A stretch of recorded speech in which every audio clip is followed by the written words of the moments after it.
তুমি না তওবা করেছিলে? তুমি না শুধুমাত্র আল্লাহর জন্য সবকিছু ছেড়ে দিয়েছিলে? বুঝতে পেরেছিলে কোথায় তোমার আসল ঠিকানা? ভুলে গেছো? আবার কোন পাপ তোমায় গ্রাস করে নিল? তুমি তো সেই যে নিজের পাপের প্রতি অনুতপ্ত হয়ে সিজদায় পড়ে অঝরে কেঁদেছিলে। তাহলে আবার কেন দুনিয়ার ধোঁকায় পড়ে গেলে? কেন ভুলে গেলে কোথায় তোমার আসল গন্তব্য? তুমি কি হার মেনে নিয়েছো নফসের কাছে? তুমি এত দুর্বল, ভুলে গেছো তুমি কার বান্দা? কে তোমার রব? তোমার রব তো সর্বশক্তিমান। সর্বশক্তিমানের বান্দা আবার কখনো দুর্বল হয় নাকি? মৃত্যু পর্যন্ত লড়ে যাও তুমি। শয়তানকে দেখিয়ে দাও তোমার ইমানের পাওয়ার।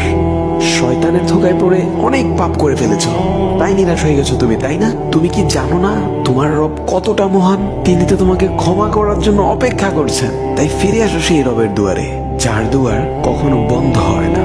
ভিডিওটি ভালো লাগলে একটি শেয়ার করে দিবেন, হয়তোবা আপনার একটি শেয়ারও কারো হেদায়েতের উসিলা বনে যাবে।